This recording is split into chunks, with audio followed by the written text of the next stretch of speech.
Guys, deluded. I'm back again. You choosing Golo Kante and all of them things. I've been in a bit of a pondering mood, and yeah, I always seem to upload these sort of vids. But one thing that really concerns me with life is that people like to run away from things. People like to escape, and again, we all feel guilty of that. I mean, it feels sometimes you feel like you're in the kitchen, and you know what they say: if you can't take the heat, get out the kitchen. I tend to say life is a cooker. Don't let the pressure cook you. That's the saying I say to myself every day. Pressure. I mean, it doesn't matter if you're a footballer or a manager when you got millions of people watching, critiquing, analysing your every move. I mean, even if you scratch your face, people asking, why did you scratch your face with your left finger and not your right? It shows you don't know. So I can understand it. We're all, especially with social media to a degree, people's insecurities are both heightened and people are able to mask them insecurities, and then it works weirdly because then people take them what is actually an insecurity, but someone's projecting something else on social media. They're looking at that fake sort of projection of a person. They're looking at that, and then that's making them insecure. So we live in a mad sort of chamber where there's a bag of problems. But for me, I can't get why people like to escape things or run away from things.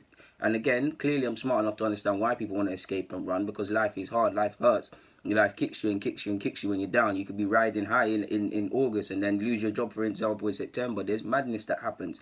And obviously, that's without talking about things I don't want to talk about. Illness to yourself, illness to loved ones, all sorts of madness, regret.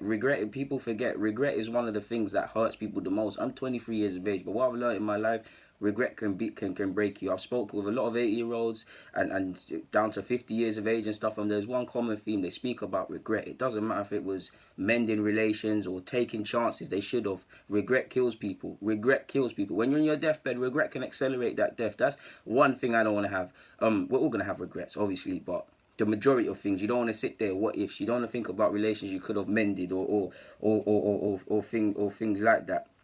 um that's why I've personally said I have to commit to being positive. Like, life hurts, life kicks, life affects me. I don't believe in the saying not stressing over what you can't control, because that's nonsense. Or by that logic, we shouldn't care about global warming or world hunger or things that the elites are doing on purpose. We shouldn't care about that. But one reason I commit to being positive because it saves your mind. It's a fight. Being positive is hard, but I believe if I allow myself to sink into a negative hole, I'm going to do myself a disservice,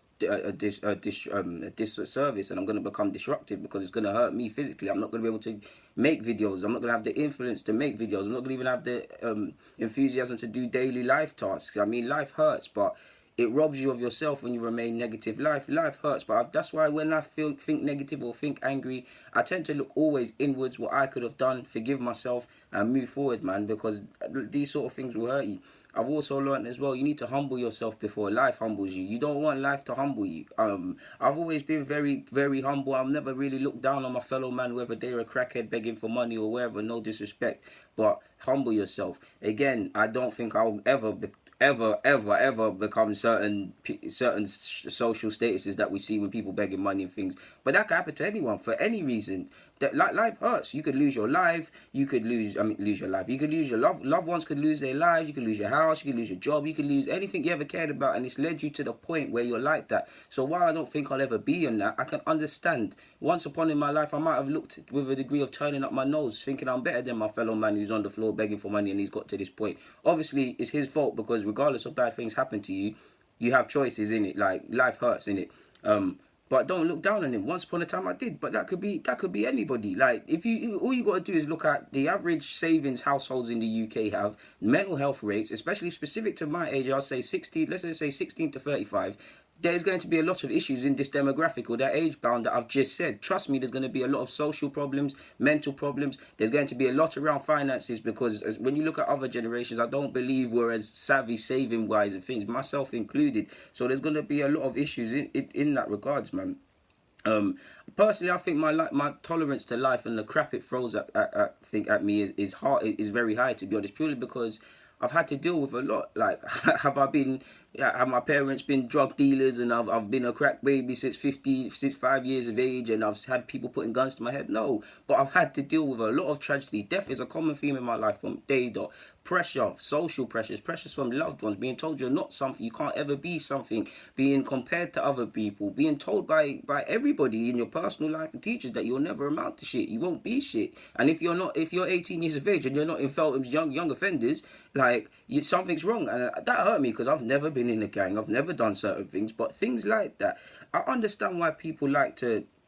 Oh yeah, life threats as well and violence. As a lot of people in my demographic growing up in London and simply going to school and coming back, parents and people will never know how much of a struggle that actually was. But these are the sort of things. But I just feel nobody wants to deal with how harsh life really is. That's why people take drugs to escape and be spaced out, whether it's like weed where it's half an hour, or which I see crackers near my house, they look like they're buzzing all day, every day. So that must be several hours or so. I don't know how that works. It doesn't matter if it's drugs, if it's booze, if it's gambling, if it's projecting fake stuff on social media. No one wants to deal with the harsh realities of life. Why do you think you constantly hear people say, oh, I'm going on holiday to escape? And they'll go for 2 weeks, feel good, and come back to the same nonsense. I find that counterproductive. I like to go on holiday when I've accomplished something or I feel good, and then you go there in a reflective mood and you come back ready to take on the world. Why I don't like running off is because you're going to be thinking about these problems on holiday, for one. Two, they're going to be pondering at every moment on your brain. Three, you have to come back and deal with them. So I don't understand why people take. I mean, clearly I understand why people do it, but between holidays, drugs, alcohol, other sorts of substance abuse, I've never fully understood why. I understand why, but I've never understood why, because again, life is about how much you can get punched. Obviously we all have breaking points and we all need help and we can't soldier things, but I've never understood how running away from problems actually helps. Like it really doesn't help. And the only way I've learned to deal with certain things now is it sounds stupid, people, but to be nice to myself, to reward myself, to buy myself nice things occasionally, to even simple things down to buy myself an ice cream, taking a break when I feel frustrated. You need to be good to yourself. Once upon a time I was ignorant, people. If you told me you need to look after your mental health and stuff, I'll tell you this is some pussy old shit. That was my thinking at one time. I'll tell you it's a pussy old thing. You're a waste man. You're soft, etc. Then I thought, alright, cool. Now we actually need to look after. If you look after yourself, you can be the best person. Like life is stress in general. We're all gonna get stressed. We're all gonna get more stress. Life is hard. Like dying's got to be easy because life is hard. Like, a lot of people are scared of death to a degree. I am too. But how hard can it be to a degree if life hurts? Like life is filled with death, taxes, tragedies, many things you can't control. Life is filled with a lot of great things, a lot of wonderful things, but equally it's filled with setbacks time and time again. And we've all got one day to go, to be honest.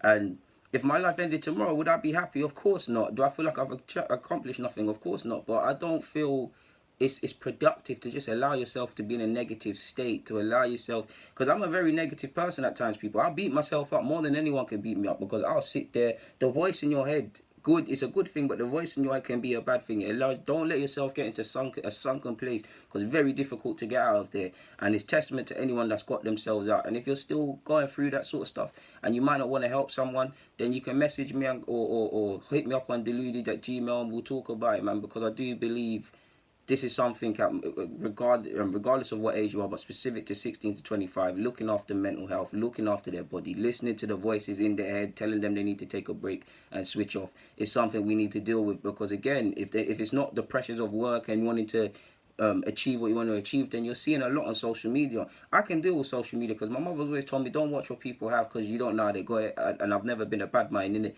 But I can see how someone might have nice things, or things are going some way for some people, or what some people can't take. If you come from the same reality as someone and you make it or achieving something, they either become envious or they think, woe is me, why can't I do that and stuff. And I don't necessarily agree with it, but I'm saying I understand it, people. I don't know the purpose of this vid, man, but like, we've got to be, all I would say is we've got to be positive, we've got to be nice to ourselves, or we'll allow ourselves to self-destruct. Look at what's his name, Van Gogh. He's a very big lesson to me, because I'm scared of being like Van Gogh, because yeah, he's known as a world famous painter and stuff like that, and arguably his paintings are worth millions. But people need to remember, he died broke and insane to the point where he cut off his ear, because nobody could see what he could see. Sometimes these things happen and it's tragedy. Not everyone gets to make it, but I guess it's all about trying, man. There's nothing more to say on that front. Like I said, I don't even know what I'm saying at this point, people. But yeah, man, look after yourselves, people. Guys, deluded, I'm out.